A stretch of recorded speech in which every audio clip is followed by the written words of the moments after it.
அருமையான தலைப்பு. இந்த தலைப்பை எந்த ஊருக்கு கொடுக்கணும்னு ரொம்ப யோசிச்சுக்கிட்டே இருந்தான். இந்த தலைப்பை இதுவரைக்கும் வேறு எங்கேயும் கொடுத்ததில்லை. மனிதனுக்கு மகிழ்வூட்டி வழிகாட்டுவது எழுத்தா, பேச்சா, பாட்டா, நடிப்பா, இயல், இசை, நாடகம்னு கொடுத்துருக்கலாம். அது ஒரு மாதிரி இலக்கியமாக போயிடும். ஏதாவது பேசிகிட்டு இருப்பாங்கடா, தமிழ் புஸ்தகத்தை படிச்சுட்டு ஏதாவது பேசிகிட்டு இருப்பாங்க. இயலா, இசையா, நாடகமா அப்படின்னு பேசி போட்டு கொடுத்துருக்கலாம். ஜனங்களுக்கு தலைப்பை எளிமைப்படுத்தணும்னு சொல்லி தான் இயலை ரெண்டாக பிரிச்சிட்டான். எழுத்து, பேச்சு, இசைக்கு பாட்டு, நாடகத்துக்கு நடிப்பு. இதுவரைக்கும் பட்டிமன்றத்தில் 2 அணியில் 2 குரூப்பாக தான் பேசுவாங்க. இப்போ உங்களுக்கு 4 முனை போட்டி. வர்ற 2026 எத்தனை முனை போட்டி நடக்க போகுதோ தெரியல. அதனால் இங்கே நடப்பது 4 முனை போட்டி. அற்புதமான பேச்சாளர்கள். எழுத்தா, பேச்சா, நடிப்பா, பாட்டா. ஒரு கல்யாணம் நடக்கணும்னா இந்த 4 முக்கியம். முதல்ல பொண்ணு மாப்பிள்ளை பேச்சுவார்த்தை நடக்கும். அங்கே ஒரு பொண்ணு இருக்காம்ல, ஒருத்தவன் சொல்லுவான், அப்படியா பொண்ணு என்ன படிச்சிருக்கு? விசாரணை. எம்ஏ பிஎட் படித்து கவர்மெண்ட் ஸ்கூலில் டீச்சராக இருக்குது. டெம்பரவரியா இல்லை பெர்மனண்ட் சம்பளம் வாங்குதா, இல்லை அவுட் சோர்ஸிங்கா, இல்லை 20,000 ரூபா சம்பளம் கொடுத்துக்கிட்டு இருக்காங்க, பெர்மனண்ட் 1000. அப்படியா? நல்லா இருக்குமா? அது மனசை பொறுத்து. எனக்கு நல்லா இருக்குது. அந்த பையனுக்கு, உன் மகனுக்கு நல்லா இருக்கான்னு பார்த்துக்க. பேசுவாங்க. மாப்பிள்ளை வீட்டிலேருந்து பொண்ணு வீட்டுக்கு போவேன், பொண்ணு வீட்டிலேருந்து மாப்பிள்ளை வீட்டுக்கு போவாங்க. பேச்சுவார்த்தை, விசாரணை. பொண்ணு வேறு யாரு கூடயா பேசுதா விசாரிப்பேன். மாப்பிள்ளை ஏதோ தண்ணி வெண்ணி அடிப்பாரா, சீரட்டு குடிப்பாரா, எப்படிப்பட்ட ஆள், விசாரணை எல்லாம் நடக்கும். இது பேச்சு. பொண்ணு வீட்டுக்கும் மாப்பிள்ளை வீட்டுக்கு இடையில் பேச்சுவார்த்தை நடக்கும். அதுக்கடுத்து அதில் வர்ற எழுத்து எது? 2 பேருக்கு என்றைக்காவது அக்ரிமெண்ட் போட்டிருக்காங்களா? உன் பெண்ணை என் மகனுக்கு மணமகளாக ஏற்றுக்கொண்டு 50 பவுன் நகை நான் போடுகிறேன், நீ 10 பவுன் நகை என் மாப்பிள்ளைக்கு போடு, கல்யாண செலவை 50% நாம் செலவழித்து கொள்ளலாம் அப்படிலாம் போட மாட்டாங்க. அங்கே வர்ற எழுத்து எதுன்னா பத்திரிக்கை. அந்த பத்திரிக்கை அடித்து எல்லாத்துக்கும் கொடுப்பான். அங்கே எழுத்து வருது. அந்த பத்திரிக்கை எப்படி அடிக்கணும்னு கண்ணதாசன் எழுதிய ஒரு இசை பாடல் தான் எல்லாத்தையும் கற்றுக் கொடுத்துச்சு. ஒரு கல்யாண பத்திரிக்கை எப்படி அடிக்கணும்னு கண்ணதாசன் தான் மாடல் போட்டு கொடுத்தார். எதில்? நெஞ்சிருக்கும் வரை படத்தில். நிகழும் பார்த்திபாண்டு ஆவணி திங்கள் 20ஆம் நாள் திருவளர் செல்வன் சிவராமனுக்கும் திருவளர் செல்வி ராஜேஸ்வரிக்கும் நடைபெறும் திருமணத்திற்கு சுற்றம் சூழ வந்திருந்து வாழ்த்தியருள வேண்டுகிறேன். தங்கள் நல்வரவை விரும்பும் ரகுராமன் ரகுராமன் ரகுராமன். பத்திரிக்கை மியூசிக் வந்துருச்சா? அதுக்கப்புறம் கல்யாணம் பண்ணுறப்ப கெட்டி மேளம் ஒரு மியூசிக். அப்போ நாகஸ்வரம் வாசித்துட்டு இருப்ப ஒருத்தர் உட்காந்துருப்பார். அப்போ அந்த நாகஸ்வர பார்ட்டியை படுற பாட்டை பார்க்கணுமே. அங்கே ஒருத்தர் அந்த தாலி கட்டுற இடத்துக்கிட்ட ஒருத்தர் நின்று அப்படிம்பாரு, அப்படின்னு உடனே நிறுத்திடணும். தாலி கட்டுறப்ப அப்படிம்பாரு,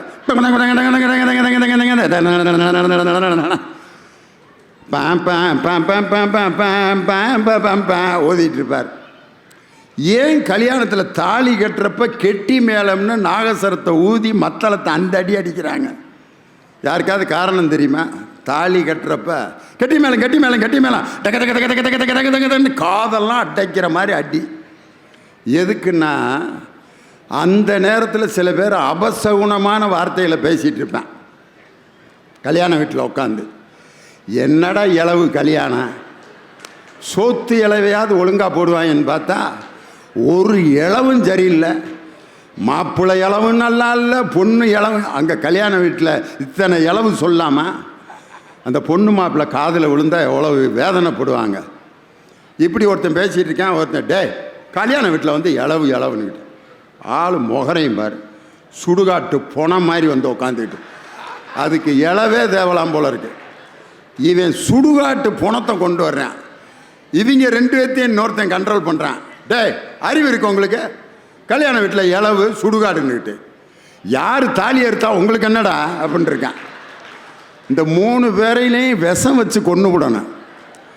ஒரு கல்யாண வீட்டில் இந்த 3 வார்த்தையும் பயன்படுத்தலாமா? காதில் கேட்குறவங்களுக்கு எப்படி இருக்கான்? இது யாருக்கும் கேட்கக்கூடாதுங்கிறதுக்காகத்தான் நம்பால் கெட்டி மேளம்னு ஒன்றை கண்டுபிடிச்சாங்க. தக தக தக தக தக தக தக அடிச்சு முடிச்சுட்றாங்க. இசை வந்துருச்சா? நாடகம், கல்யாண வீட்டில் நாடகம், எம்புட்டு நாடகம் நடக்க. ஒருத்தன் நம்ம இன்வைட் பண்ணாதவன் ஒருத்தன் வருவேன், இவனை கூப்பிடவே இல்லையே, குடும்பத்தோடு வர்றானே, இவன் வரக்கூடாதுன்னு தானே நம்ம பத்திரிக்கை வைக்கலை, வர்றான், என்ன செய்ய முடியும் அவனை? வாங்க வாங்க வாங்க வாங்க வாங்க வாங்க உங்களுக்காகத்தான் வருவீங்கன்னு அடிக்கிறான் பாரியா ஒரு அடி. அவனை ரொம்ப சந்தோஷம், நான் வரக்கூடாதுன்னு தான் நினச்சேன் அப்படிலாம் சொல்ல மாட்டேன். உங்கள் கல்யாணத்துக்கு ரொம்ப பிரியப்பட்டு வந்திருக்கேன். அவனுக்கு பன்னீர் தெளிப்பாங்க, ஸ்வீட்டை கொடுப்பாங்க. அப்போ பொண்ணு மாப்பிள்ளை நடிக்கிற நடிப்பு இருக்கு பாருங்க, அடாடாடாடாடாடா, எல்லாரையும் பார்த்தா சிரிச்சுக்கிட்டே இருக்கணும், வேற வழி இல்லை. நமக்கு பிடிக்காத ஒருத்தன் வந்து வாங்க அப்படின்னா, இதில் ஃபோட்டோகிராஃபர் வேறு, ஸ்மைல் ப்ளீஸ், என்ன எத்தனை தடவை தான்டா ஸ்மைல் ப்ளீஸ். அதில் ஃபோட்டோகிராஃபர் வேறு, கடைசியாக ஒரு தடவை சிரிச்சுங்க பாரு, உனக்கு ஏன்டா இப்படி வகுத்தரிச்ச, இன்னையோட முடிஞ்சு உனக்கு கல்யாணத்தை முடிச்சிட்டீல, ஃபைனல் சிரிப்பு தான் அப்படின்ட்டு. அதை விட சில பேர் கல்யாண வீட்டில் ஃபோட்டோ எடுக்கிறப்ப சொல்லுவான், க்ளோஸ் க்ளோஸ். இது கல்யாண வீட்டில் சொல்கிற வார்த்தையா? க்ளோஸ்னால் என்ன அர்த்தம்? மாப்பிள்ளை க்ளோஸ், பொண்ணு க்ளோஸ். அது ரெண்டு. உன்னை யாரா ஃபோட்டோ எடுக்க கூப்பிட்டு வர சொன்னது? மாப்பிள்ளையே க்ளோஸுங்கிறான், பொண்ணை க்ளோஸுங்கிறான். நாடகம் நடிக்கிறம்மா, எவ்வளவு நடிப்பு நடிக்கிறான். நம்ம சாப்பிட்டுக்கிட்டு இருக்கிற நேரத்தில் பின்னால் வந்து ஒருத்தன் நிற்பான். அப்போ தான் தயிர் சோறு வாங்கி இப்படி சாப்பிட்டுக்கிட்டு இருப்பான், நம்ம வாயவே பார்த்துக்கிட்டு இருப்பாங்க அவனுங்க. அப்போ தான் இப்படி தயிர் எடுத்து இப்படி சாப்பிட்டா பின்னால் அப்படியே மூடி எந்திரிப்பான் பாருங்க. உட்காந்து சாப்பிடுங்க சார். திங்கிற சோத்தில் மண்ணெல்லி போடுறதுக்குன்னே வந்திருக்கேன்னு அவனை திட்டணும் போல் இருக்கு. ஆனால் திட்ட முடியாது கல்யாண வீட்டில். உட்காந்து சாப்பிட்டுப்போம் சார், நல்லபடியாக இருக்கட்டும் ரொம்ப சந்தோஷம். அப்போ மாப்பிள்ளை கேட்பார், நல்லா சாப்பிட்டீங்களா அப்படிப்பா. அருமையாக சாப்பிட்டோம்ல அப்படின்னு பொய்யை சொல்லிவிட்டு கிளம்பி வர எல்லாம் நடக்கும். இது நடிப்பு. எழுத்து, பேச்சு, பாட்டு, நடிப்பு. ஒரு கல்யாணத்தில் வாழ்க்கையில் எல்லா நிலைகளிலும் இந்த 4 இருக்குது. இன்றைக்கி எழுத்து அப்படிங்கிற அந்த அணிக்கு தன் கருத்துக்களை வழங்க வந்திருப்பவர் சென்னையில் எஸ்ஏ கலை மற்றும் அறிவியல் கல்லூரியில் தமிழ்துறை தலைவராக பணியாற்றி கொண்டிருக்கும் பேராசிரியர் விஜயகுமார். இந்த சட்ட கலரு யாராவது போடுவாங்களா? அந்த கலரு இந்த இங்கே விற்றுக்கிட்டு இருக்காங்கல்ல, பஞ்சு மிட்டாய் பஞ்சு மிட்டாய் பஞ்சு மிட்டாய், கியா போல்தா ஹே பஞ்சு மிட்டாய். ஹிந்தி படிச்சுட்டு அங்கே வேலை இல்லாமல் இங்கே வந்து பஞ்சு மிட்டாய் விற்றுட்ருக்கான். அந்த கலரில் சட்டை போட்டிருக்காரு. உண்மையில் இந்த கலரில் போடுறதுக்கு ஒரு துணிச்சல் வேணும். சினிமாவில் முதல்ல இது மாதிரி கலர்களை போட்டு அமர்க்கலப்படுத்தினது யாருன்னா மக்கள் நாயகன் ராமராஜன் தான். ஆனால் அவருக்கு அப்படி இருக்கு அந்த கலர். திக்கு பச்சையில் பேண்ட்டு போட்டிருப்பார், குங்கும கலரில் சட்டை, கருப்பு பெல்ட்டு போட்டு இன்சர்ட் பண்ணி, சொர்க்கமே என்றாலும் அது நம்மூரை போல வருமா, அட என் நாடு என்றாலும் அது நம் நாட்டு கேடாகுமா? பல தேசம் முழுதும் பேசும் மொழியில் தமிழ் போல் இனித்திடுமா? சொர்க்கமே என்றாலும் அது நம்மூரை போல வருமா? பல தேசம் முழுதும் பேசும் மொழிகளில் தமிழ் போல் இனித்திடுமான்னு அன்னைக்கு ஒரு வார்த்தை சொன்னார் பாருங்க. உண்மையிலே தமிழ் மொழி அப்படிப்பட்ட மொழி. அந்த ஆ அப்படிங்கிற எழுத்து இருக்குது பார்த்தீங்களா, அதில் எவ்வளவு மீனிங் இருக்குது. முதல்ல ஒரு சுழி. இந்த பயல்கள்லாம் பார்க்குறாங்க, வகுப்பில் தான் தமிழ் வாத்தியார் கொள்கிறாருன்னா இங்கேயும் வந்து ஆனா எப்படி போடுவதுன்னு இந்த ஆள் உட்காந்து நடத்திக்கிட்டு இருக்காருன்ட்டு. ஒரு சுழி, அப்புறம் ஒரு வளையம், அப்புறம் ஒரு வளையம், அப்புறம் ஒரு நேர்கோடு, அப்புறம் ஒரு நேர்கோடு. வாழ்க்கையில் நீ வந்து எத்தனை முறை வட்டமடித்து கொண்டிருந்தாலும் மீண்டும் ஏதாவது ஒரு தாழ்வு உனக்கு வந்துதான் சேரும். அந்த தாழ்வில் நீ தொடர்ந்து இருக்க மாட்டாய், மீண்டும் சமநிலைக்கு வந்து விடுவாய். வந்து மீண்டும் தாழ்ந்தாலும் உயர்ந்த அந்த இடத்தில் நிற்பாய் அப்படின்னு அந்த ஆனாங்கிற எழுத்தில் இவ்வளவு வார்த்தை, இவ்வளவு மீனிங் இருக்கு. அம்மா அப்படிங்கிற வார்த்தை பாருங்க, ஆங்கிறது உயிரெழுத்து, இம்முங்கிறது மெய்யெழுத்து, மாங்கிறது உயிர்மெய் எழுத்து. நமக்கு உயிரை கொடுத்து மெய்யை கொடுத்து உயிர் மெய்யையும் கொடுப்பவள் பெற்ற தாய்ங்கிறதுக்கு அம்மா என்ற சொல் எப்படிப்பட்ட சொல் பாருங்க. அப்பா அதுவும் அதே மாதிரி தான். ஆ உயிர் சொல், உயிரெழுத்து. இப்பு மெய்யெழுத்து, பா உயிர்மெய் எழுத்து. அப்பாவும் உயிரை கொடுத்து மெய்யை கொடுத்து உயிர்மெய்யை கொடுக்கிறார். அதனால் இந்த ரெண்டு எழுத்து, இந்த வார்த்தையை எப்போ பயன்படுத்துகிறான்? வேதப்ப அம்மா காலில் அடிபட்டுருச்சு, அம்மா அம்மா அம்மா. ஆஸ்பத்திரியில் ஆப்ரேஷன் பண்ணி படுத்திருக்கப்போ கூட அம்மா அம்மா அப்படின்னு தான் அழுகிறானே ஒழிய எவனாவது தன் கட்டிய மனைவி பேரை சொல்லி அழுதுருக்கானா? சரஸ்வதி சரஸ்வதி அப்படின்னா நர்சம்மா வந்து அது பேர் சரஸ்வதி. ஏண்டா அறுத்து போட்டு கிடந்தாலும் திமிருன்னு அடங்கலை பாரு. என்ன சரஸ்வதி? அம்மா என் வீட்டுக்காரம்மாவை கூப்பிட்டேன். அவன் வீட்டுக்காரம்மா சரஸ்வதியா? என் பேரும் சரஸ்வதி தான்டா. அங்கே போய் கூப்பிடு, இங்கேயும் கூப்பிடுறம்பாங்க. ஆனால் அம்மான்னு கூப்பிட்டா யாரும் தப்பாக நினைக்க மாட்டாங்க. அப்பாங்கிற வார்த்தை எப்போ பயன்படுத்துவான்? வலி குறைஞ்சு பிரச்சனையெல்லாம் தீர்ந்த பிறகு அப்பா. பிரச்சனையெல்லாம் தீர்ந்து மகிழ்ச்சியாக இருக்கும்போது யாரை நினைக்கிறோம்னா அப்பாவை நினைக்கிறான். இன்னைக்கு நம்ம தமிழக முதல்வரை எல்லாரும் அப்பான்னு ஏன் கூப்பிடுறாங்கன்னா பலருடைய பிரச்சனைகளை தீர்த்து வைப்பதால் அப்பா என்ற நிலையில் அவர் இருக்கிறார்னா அப்பான்னு கூப்பிடுறாங்க. இந்த ரெண்டு வார்த்தையிலும் எவ்வளோ உயிர் இருக்குது பார்த்தீங்களா? இதுதான் தமிழ் எழுத்து. அதே மாதிரி பேச்சு. பேச்சுங்கிறது ரொம்ப முக்கியம். அது ஒரு மனுஷன் பேச்சில் தான் வாழ்க்கையிலேயே இருக்குது. அதனால தான் வள்ளுவர் சொன்னார், தீயினால் சுட்ட புண் உள்ள ஆறும் ஆறாது, நாவினால் சுட்ட வடுன்னார். ஒருத்தருடைய நம்ம சொல்கிற அந்த வார்த்தை, நம்ம பயன்படுத்துகிற முறையில் அந்த வார்த்தை அவ்வளோ பிரச்சனையை உண்டாக்கும். அதனால தான் ஒரு வார்த்தை கேட்க ஒரு வருஷம் காத்திருந்தேன்னு நயன்தாரா பாடுவாங்க. ஒரு வார்த்தை கேட்க ஒரு வருஷம் காத்திருந்தேன். ஏண்டா ஒரு வார்த்தைக்கு ஒரு வருஷமாடா காத்திருப்பாங்க. அப்போ அந்த வார்த்தை எவ்வளவு முக்கியமான வார்த்தை பாருங்க. பாரதியார் காதலி தன்னை ஏமாத்திட்டான்னு கோபத்தில் என்ன பாடுறாரு?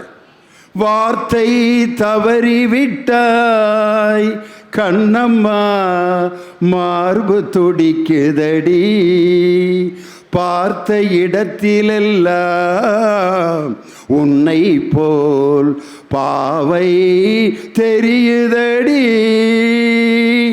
Come on claps. என்னடி மீனாட்சி? என்னையா பாரதியார் பாட்டை பாடிட்டு திடீர்னு கமலஹாசன்ட்ட போயிட்டீங்க.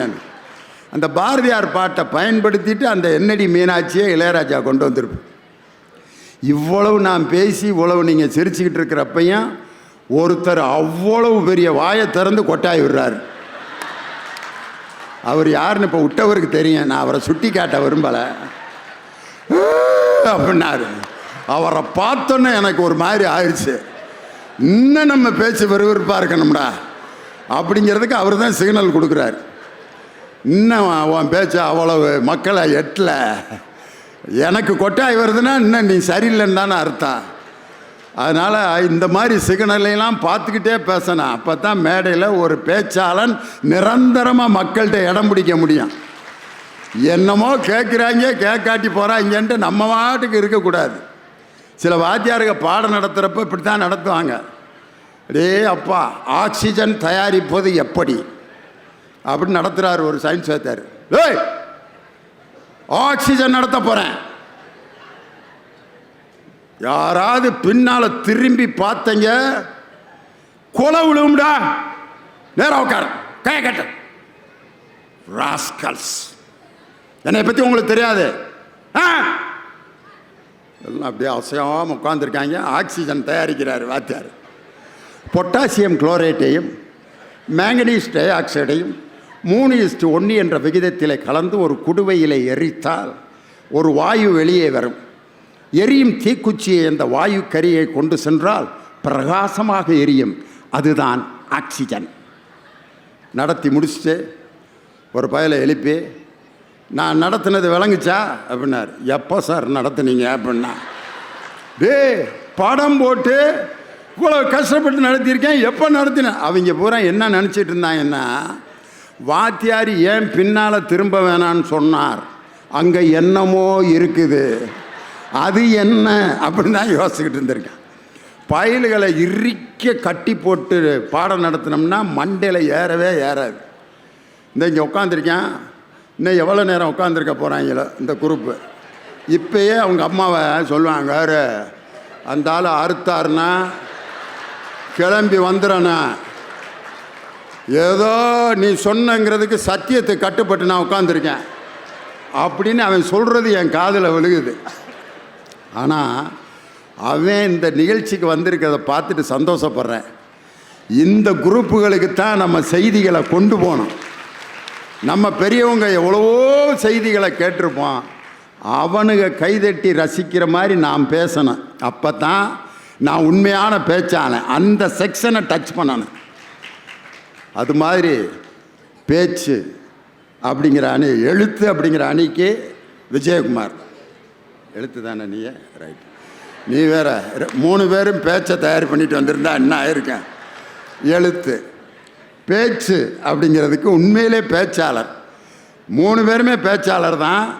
ஆனால் ஒரு பேச்சாளருக்கே பேச்சுன்னு தலைப்பு கொடுத்துருக்கான். எப்படி பார்த்தீங்களா? அதனால தான் எங்கள் அருமை சகோதரி வேதநாயகி, முனைவர் வேதநாயகி, அவங்க திருத்தணியில் இருக்க தளபதி விநாயகம் கலை மற்றும் அறிவியல் கல்லூரியில் முதல்வராக பணியாற்றி கொண்டிருக்கிறார். பிரின்சிபல். நாளை காலையில் அவரை பார்க்கணும்னா நாங்களாம் வெளியே தான் நிற்கணும். பிரின்சிபலை பார்க்கணும். யார் வந்திருக்கா? லியோனி. ஒரு 5 மினிட்ஸ் வெயிட் பண்ண சொல்லு. பிரின்சிபல் ரொம்ப பிஸியாக இருக்காங்க. உள்ளதுனா பிரின்சிபல் அதுக்குரிய பிஸி. இன்றைக்கி அவங்க பேச்சுன்னு பேச வந்திருக்காங்க. அதுக்காக இதுவரைக்கும் பல மேடைகளுக்கு தமிழ்நாடு முழுவதும் அவங்கள கூட்டு போயிருக்கேன். இன்றைக்கி தான் அவங்களுடைய கூட வேலை பார்க்குற 2 பேரை கூட்டி வந்திருக்காங்க பேசுகிறது, இது பார்க்குறதுக்கு. வைஸ் பிரின்சிபல், இன்னொருத்தங்க தமிழ்துறை தலைவர். என்னென்னா, நான் வெளியில் பேசிட்டு வர்றதெல்லாம் நான் சொன்னால் நம்ப மாட்டேங்கிறீங்க. லியோனி நடுவராக வச்சு சேலத்தில் நான் பேசிட்டு வந்தேன். போடி சும்மா அதெல்லாம் ஓட்டாத. அவர் என்னை எப்படி பாராட்டினார் தெரியுமா? அதெல்லாம் எல்லோரும் தான் பாராட்டுவாங்க அப்படின்னு நேரில் கேளு. நாளைக்கு நம்ம காலேஜ் முழுவதும் வேதநாயகி எப்படி பேசுவாங்கன்றது உங்களுக்கு தெரியணும்னு சாட்சிக்கு 2 பேரை கூட்டி வந்திருக்காங்க. காமர்ஸில் பிஹெச்டி வாங்கியிருக்காங்க, பெரிய விஷயம். வணிகவியலில் பிஹெச்டி. அருமையாக பேச்சு என்ற அணியில் பேச வந்திருக்கும் வேதநாயகி. பாட்டு அப்படிங்கிற அணிக்கு உண்மையிலே ஒரு பாடகர். அவர் பேச்சாளர் மட்டுமல்ல, சிறந்த பாடகர். இப்போ இங்கே மைக்கில் பாடினார்னா, மணவாளன் நகரில் தூங்கிட்டு இருக்கிற ஒரு அம்மா குதிரை வண்டியை கூட்டிகிட்டு இங்கே வந்துடும். யாரோ ஒருத்தர் அங்கே பாடுறாரு, சத்தம் கேட்குதுண்டு. அப்படி கம்பீரமான குரல். ஒரு தடவை மேடையில் இந்த கருப்பு சாமி பாட்டை பாடிவிட்டார். 2 அம்மாவுக்கு சாமி வந்துருச்சு. 20-30 பேர் ஆடி நான் பட்ட பாடு. அந்த ஆடின சாமிகளெல்லாம் நான் உடுக்கடிச்சு திருப்பி ஆஃப் பண்ணேன். அதுக்கு நான் என்ன பாட்டு பாடினேன் தெரியுமா? உடுக்கடிச்சு பாடினேன் நான். ஆடி வெட்டி பூசதாரண்டி கண்ணே நீ நம்மள் ஆடி வெட்டி பூசதாரன் ஆடின சாமியெல்லாம் ஆஃப் ஆகி உக்காந்துருச்சு. இவர் ஆட்டின சாமியெல்லாம் நான் ஆஃப் ஆக்கி உட்கார வச்சு அப்புறம் பட்டிமன்றம் தொடங்கினான். அப்படி பேசக்கூடிய ஆற்றல் மிக்க பேச்சாளர். தேவகோட்டையில் அரசு நூலகத்தில் நூலகராக பணியாற்றிக்கிட்டு, அவங்க டிபார்ட்மெண்ட் நடத்துகிற ஃபங்க்ஷன் இது. அதனால் அந்த டிபார்ட்மெண்ட்லேயே ஒருத்தரை கூட்டு வந்திருக்கான். இது எல்லாத்துக்கும் மேலே நடிப்பு. நடிப்பை பற்றி பேசுகிறதுக்கு ஒரு நடிகனை தான் இங்கே கூட்டி வந்திருக்கானே. ஆனால் அவர் ரொம்ப ஆசைப்பட்டு இந்த செக்ஷன் எடுத்துக்கிட்டார். காரணம், உலகத்தில் பிறந்ததுலேருந்து சாகிற வரைக்கும் ஒரு மனுஷன் நடிக்காத மனுஷன் உலகத்தில் கிடையவே கிடையாது. அதனால தான் நடிப்பை பற்றி நான் பேசுகிறேன் அப்படின்ட்டு வந்திருக்கக்கூடிய என் அருமை தம்பி கவிஞர் இனியவன் ரொம்ப அற்புதமாக பேசுவார். பல புதிய பாடல்களுக்கெல்லாம் விளக்கம் கொடுத்து பேசுவதில் ஆற்றல் மிக்க பேச்சாளர். 4 பேரும் சிறப்பாக பேசுகிறதுக்கு வந்திருக்காங்க. நல்ல ஞாயிற்றுக்கிழமை எங்கள் உள்ளங்களை குளிர்விக்கக்கூடிய அருமையான ரசிக பெருமக்கள் திருவள்ளூரில் இருக்க எல்லாருக்கும் என்னுடைய வணக்கம்.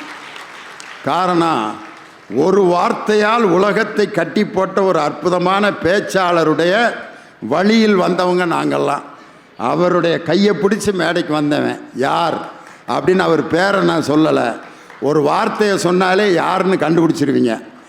என் உயிரினும் மேலான அன்பு உடன்பிறப்புகளே, தமிழர்களே, நீங்கள் என்னை கடலில் தூக்கி போட்டாலும் கட்டுமரமாகத்தான் மிதப்பேன். அதில் ஏறி நீங்கள் பயணம் செய்யலாம், கவிழ்ந்து விட மாட்டேன். ஒரு பேச்சு எப்படி இருக்கணும்னு அதுக்கு கிராமரே வேறு யாரும் இல்லை. ஒன்று பேரறிஞர் அண்ணா, இன்னொருவர் முத்தமிழறிஞர் டாக்டர் கலைஞர். அதனால் இப்போ முதலாவதாக பேச வரக்கூடிய தலைப்பு எழுத்து. அதனால் எழுத்து என்ற அணிக்கு தன் கருத்துக்களை வழங்க பேராசிரியர் முனைவர் விஜயகுமார் உங்கள் பலத்த கரவொலியோடு மேடைக்கு வருகிறார். வாங்க. அற்புதமான இந்த சுழலும் சொல்லரங்கத்தின் நடுவர் பெருமானாக இருக்கின்ற பட்டிமன்றப காவலர், பாடநூல்களின் பாவலர், நாடறிந்த நல்ல நாவலர், கங்கா கௌரியின் கதாநாயகர், நகைச்சுவை மருத்துவர், முத்தமிழ் அறிஞர் கலைஞர் அவர்களே ரசித்த வித்தகர், ரசிகர் கூட்டத்தின் சொத்து அவர், எங்கள் பட்டிமன்றத்தின் பிதாமகன் எங்கள் அண்ணன் திண்டுக்கல் ஐ லியோனி அவர்களே, நீதிபதி அவர்களே, திருவள்ளுவர் திருக்குறளை எழுதுவதற்கு துணை செய்தது எழுத்தாணி. திருவாரூர் தேர், ஆழி தேர். இந்த திருவள்ளூர்ல கூட தேரடி இருக்கு. ரயில் அடியிலிருந்து தேரடி வந்து தான் வரணும். திருவள்ளூர் தேரடி தேர் கம்பீரமாய் வீதியில் உலா வருவதற்கு துணை செய்வது அச்சாணி. சினிமாவிலே கொடிகட்டி பறந்தது ஹன்சிகா மோத்வானி. திண்டுக்கல் என்றால் ஒன்று லியோனி, இன்னொன்று பிரியாணி. என் வீட்டுக்காரம்மாவை கூட்டி வந்திருக்கேன். மற்ற உதாரணம்லாம் ஓகே. திரைப்படம் என்றால் ஹன்சிகா மோத்வானி, திண்டுக்கல் என்றால் லியோனி அப்படின்னா அவங்க என்ன நினைப்பாங்க? ஏதோ மேட்ரு இல்லாமல் விஜயகுமார் இதை சொல்லுவாரா? நீ அந்த அம்மாவோட ரசிகனா அப்படின்னா வீட்டில் பஞ்சாயத்து ஆகுமியா? வேற ஏதாவது உதாரணம் சொல்லுங்கப்பா. வாழ்க்கைக்கு வழிகாட்டி மகிழ்வூட்டுவது எது? எழுத்துதான். நீதிபதி அவர்களே, எட்டயபுரத்திலே இருந்து இருட்டை கிழிக்க வந்த நெருப்பு தீக்குச்சி பாரதி என்ன சொன்னான்? நீதிபதி அவர்களே, எங்க அணிக்காக சொன்னான், எனக்காக சொன்னான்.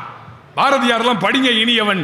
பாரதி சொன்னான், எழுத்து தெய்வம், எழுதுகோள் தெய்வம் என்று பாரதி சொன்னான். நீதிபதி அவர்களே, என்னன்ப ஏனை எழுத்தன்ப, அவை இரண்டும் கண்ணன்ப வாழும் உயிர்க்கு என்றுதானே திருவள்ளுவ பெருந்தகை எழுதினார். எழுத்து தாங்க சிறப்பு. காரல் மார்க்ஸ் ஐயா லண்டன் மியூசியத்திலே, லண்டன் அந்த நூலகத்திலே 1500க்கும் மேற்பட்ட புத்தகங்களை படித்து கரைத்து குடித்து காரல் மார்க்ஸ் மூலதனம் என்கிற புத்தகத்தை எழுத்துக்களிலே எழுதியதால் தான் தொழிலாளர் சமுதாயம் விடுதலை பெற்றது. அது எழுத்துக்கு கிடைத்த மரியாதை இல்லையா? தந்தை பெரியார் அவர்களின் எழுத்துதான் பகுத்தறிவை வளர்த்தது. பேரறிஞர் அண்ணா அவர்களின் எழுத்துதான் சுயமரியாதையை கொண்டு வந்தது.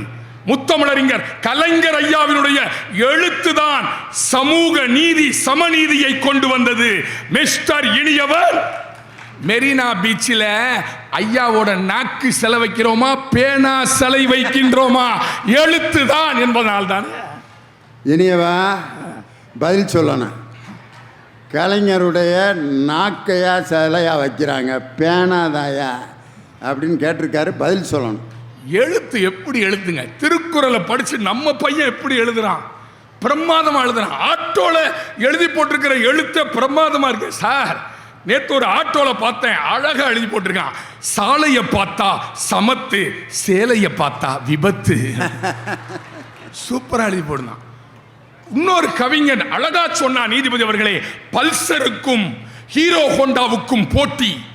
என்ன எழுத்து பாருங்க. பல்சருக்கும் ஹீரோ ஹோண்டாவுக்கும் போட்டி, கடைசியில் ஜெயித்தது ஆம்புலன்ஸ் என்று ஒரு கவிஞன் எழுதினான் என்று சொன்னால் அதுதான் எழுத்து. நேற்று ஒரு இது படிச்ச, என்ன எழுத்துக்கள் பிரமாதம் சார். திருக்குறளை படிச்சு நம்மால் எழுதினான். என்கிட்ட காலேஜில் படிக்கிற பையன் ஒருத்தர் எழுதியிருக்கான். என்ன எழுத்து பவர்ஃபுல் பாருங்க. எழுதியிருக்கான், யாகாவாராயினும் நாகாக்க காவாக்கால் சோகாப்பர் சொல்லி இழுக்கப்பட்டு. அதுதானே வள்ளுவருடைய எழுத்து. நம்ம பையன் எழுதியிருக்கான், யாகாவாராயினும் பாஸ்வேர்டு காக்க காவாக்கால் சோகாப்பர் ஹேக் செய்யப்பட்டு எழுதிட்டான். மக்கு என்று பெயர் எடுத்தவனுக்கு விக்கிபீடியாவே துணை எழுதியிருக்கிறானே சார். அற்புதமான எழுத்துக்கள் காலம் காலமாய் இந்த சமூகத்திலே இந்த சமூகத்தை வழிகாட்டுவதாக அமைந்தது. ஒரு கவிதையில சொன்னா ஒருத்தன், வாழ்க்கைனா என்ன சார்? பதில் சொல்றான், வாழ்க்கைனா ஒண்ணும் இல்லைங்க, பாதி வாழ்க்கை போன் இல்ல, மீதி வாழ்க்கை லோன் இல்ல. இதான் இன்னைக்கு வாழ்க்கைன்னா. இதைத்தான் கவிஞர் சுரதா அவர்கள் தன்னுடைய எழுத்திலே அழகாய் சொன்னார். தாராள மனப்பான்மை என்று சொல்லி தண்ணீர் போல் பணத்தை எல்லாம் செலவு செய்தால் அது தீராத வறுமைக்கு வித்தாம். சிக்கனமே ஒருவனுக்கு சிறந்த சொத்தாம். பேரோடும் புகழோடும் வாழ்வதற்கு பேரறிவே துணை செய்யும், சீரோடும் சிறப்போடும் வாழ்வதற்கு சிக்கனமே துணை செய்யும் என்று வழிகாட்டியது எங்கள் சுரதாவினுடைய எழுத்து இல்லையா மிஸ்டர் இனியவன்? நேத்து ஒரு இது படிச்சுங்க, பிரமாதம் எழுதியிருக்கான். எல்லா ஆட்டோக்களிலும் எழுதி போட்டிருக்கிறார்கள், பிரசவத்திற்கு இலவசம் என்று. எந்த மருத்துவமனையிலும் எழுதி போடவில்லை, பிரசவத்திற்கு இலவசம் என்று. இந்த சமூகத்தை படம் பிடித்து காட்டான். பகுத்தறிவு இந்த மண்ணிலே வளர்ந்ததில்லையா? அதை வச்சு புது கவிதை, இந்த புது கவிதை ஹைக்கூ கவிதை பிரமாதங்க. என்ன அழகா சிந்திக்கிறான். நகை கடைகள் பெண்களை நம்பித்தான் ஆரம்பிக்கப்படுகின்றன. நல்லா கவனிக்கணும். நகை கடைகள் பெரும்பாலும் பெண்களை நம்பித்தான் ஆரம்பிக்கப்படுகின்றன. அடகு கடைகள் பெரும்பாலும் ஆண்களை நம்பித்தான் ஆரம்பிக்கப்படுகின்றன. ஆஹா, 2 கடையை வச்சு வாழ்க்கையை முடிச்சுட்டான் பாருங்க. நீதிபதி அவர்களே, நல்ல ஓட்டு அப்பப்போ போடுறோம், சில நேரங்களில் சரியா ஓட்டு போட மாட்டேன்றோம். ஒன்றிய அரசுல உட்கார்ந்து வச்சிடறோம் யாரையோ. அதை வச்சு ஒரு கவிஞர் எழுதுனா அழகா சொன்னார். 2 நெத்தி அடியை போல திருக்குறள் எப்படி 1.25 அடியிலே உலகத்தை அளந்தாரோ, மாபலி சக்கரவர்த்தியிடம் இந்த உலகத்தை அளப்பதற்கே திருமால் 3 அடி நிலம் கேட்டார். 1.25 அடியிலே இந்த எழுத்து எவ்வளவு பவர்ஃபுல். எழுதுகிறான் இனியவா, கள்ள ஓட்டு, நல்ல கவனிங்க, கள்ள ஓட்டு போட்டால் 2 வருடம் தண்டனை, நல்ல ஓட்டு போட்டால் 5 வருடம் தண்டனை என்று ஒரு கவிஞன் எழுதுகிறான் என்று சொன்னால் அதுதான் கவிதை. பகுத்தறிவு இந்த நாட்டிலே வளர்கிற மண்ணிலே பகுத்தறிவை சொன்னா நீதிபதி அவர்களே, ரத்தின சுருக்கமா சொன்னா பேச பேச ஆசையா இருக்கு. சொல்றான், இரவே ஒரு குழந்தை நினைக்கிறான், இரவே இரவே சீக்கிரம் விடிந்து விடு. இந்த கவிதையில் ஒரு தூண்டுதல் இருக்கு. இரவே இரவே சீக்கிரம் விடிந்து விடு. உறங்காமல் காத்து கொண்டிருக்கிறான் எங்கள் அபார்ட்மெண்ட் கூர்க்கா என்று ஒரு குழந்தை இரவு முழுதும் காத்திருக்கிற கூர்க்காவுக்கு வருத்தப்படுகிற கவிதை. மிக அற்புதமான கவிதை இன்றைக்கு எழுதி கொண்டிருக்கிறார்களே. சிந்தித்து பாருங்கள். எழுதிதானமா பேசுறீங்க? ஏமா நீதிபதி அவர்களே, கோர்ட்டுக்கு தேவை சில சாட்சி, இந்த மன்றத்துக்கு தேவை மனசாட்சி. எங்க அக்கா எழுதி கொண்டு வந்துதான் மேடையிலே பேச வேண்டும். அதுதான் அஸ்திவாரம். எப்பா ராசன், நானும் தாயா எழுதிக்கிட்டு இருக்கேன். எழுதாமல் நீங்கள் என்ன பேசுறீங்கன்னு மக்கள்கிட்ட எடுத்து சொல்ல முடியுமா? இந்த ராஜனும் எழுதிக்கிட்டு இருக்காரு, இவர் இனியவனும் எழுதிக்கிட்டு இருக்காரு. இப்படியா எல்லாத்தையும் சிக்கலில் மாட்டி விடுவேன்? நீதிபதி 2 செய்தியோடு நான் நிறைவு செய்ய ஆசைப்படுகிறேன். எழுத்துக்கு இருக்கிற மரியாதை, காதலுக்கு மரியாதை, சினிமா சொல்லும் எழுத்துக்கு மரியாதை. தமிழினுடைய சிறப்பு என்ன தெரியுமா? ஒரே எழுத்து சொல்லாக இருக்கிறது. ஒரே ஒரு எழுத்து கூட பொருள் தருகிறது. ஆ என்ற சொல்லுக்கு பசு என்பது பொருள், கா என்ற சொல்லுக்கு சோலை என்பது பொருள், ஐ என்ற சொல்லுக்கு தலைவன் என்பது பொருள், கா என்ற சொல்லுக்கு காடு என்பது பொருள், மா என்ற சொல்லுக்கு விலங்கு என்பது பொருள், பா என்ற சொல்லுக்கு பாட்டு என்பது பொருள், ஏ என்ற சொல்லுக்கு அம்பு என்பது பொருள், ஆ என்ற சொல்லுக்கு அம்மா என்பது பொருள். எழுத்துதான். தமிழன் என்ற ஒரு இனம் உண்டு, தனியே அவருக்கு ஒரு குணம் உண்டு. தானம் வாங்கிட கூசிடுவான், தருவது மேலென பேசிடுவான் என்று எழுது காட்டிய சமுதாயம். உயிரெழுத்து 12, மெய்யெழுத்து 18, இருந்து விட்டு போகட்டும் என்பதற்காக தமிழன் அக் என்ற ஆயுத எழுத்தையும் இந்த மண்ணிலே கொண்டு வந்த இனம் நம்முடைய தமிழ் இனம். பீட்டர் சாலை, பெரிய சாலை, அங்கே வானை சுமக்கிற மாளிகை உண்டு. அந்த மாளிகை உயர மண்ணை சுமக்கிற கூலிகள், அந்த கோணிப்பை குடிசைக்குள் குடும்பம் நடத்துகிற கோலங்கள் உண்டு என்று எழுதினார் இன்குலாப். குடிசை மாற்று வாரியத்தை முத்தமிழ் அறிஞர் கொண்டு வந்தார். இன்குலாபின் எழுத்து அரசாங்கத்தை சிந்திக்க வைத்தது. பகுத்தறிவு பேசிய மண்ணில் ஒரு கவிஞன் எழுதுகிறான். அந்த கவிதையோடு காலத்தின் அருமை கருதி நான் முடிக்க ஆசைப்படுகிறேன். ஜோதிடம் பகுத்தறிவுக்கு எதிரானது. மூட நம்பிக்கையின் முடநாற்றம் வீசுகின்ற காடு மணக்க பேசும் கற்பூர பெட்டகமே என்று பேசிய தமிழ்நாட்டில் ஒரு கவிஞன் உயிர் அக்கறையோடு எழுதுகிறான். அதை மூட நம்பிக்கையாக பார்க்க கூடாது. ஒரு ஹை சொல்கிறான், கிளி ஜோசியம் பார்க்க பிடிக்காது, கிளி ஜோசியம் எனக்கு பார்க்க பிடிக்காது, ஆனாலும் பார்க்கிறேன் அந்த கிளியின் 1 நிமிட சுதந்திரத்திற்காக என்று ஒரு கவிஞன் எழுதுகிறான் என்று சொன்னார். எழுத்துக்கள் இந்த மண்ணிலே கொண்டு வந்து போட்டிருக்கிற அந்த விளைவு மிகச் சிறப்பு. இறந்தும் உயிர் வாழ்தல் வேண்டின் பறந்து கடுகைக்கு உலகி ஏற்றியான். பசி எடுத்துத்தான் இந்த நாட்டில் சாப்பிடணும் நிலம் வந்துச்சுன்னா இதை படைத்த இறைவன் அழியட்டும் என்று பேசிய வள்ளுவருடைய குரலை எதிர்த்துத்தான் காலை உணவு என்று தமிழக முதல்வர் பசி கொடுமையை விரட்டியடித்திருக்கிறார் என்று சொன்னால் வழிகாட்டியது இலக்கியங்களே என்று வியக்க வைத்த ரசிக பெருமக்களுக்கு என் இதயத் தோட்டத்தில் பூத்திருக்கிற நன்றி மலர்களை காணிக்கையாக்கி வருகிறேன். வாய்ப்பிற்கு நன்றி, வணக்கம். ஆஹா.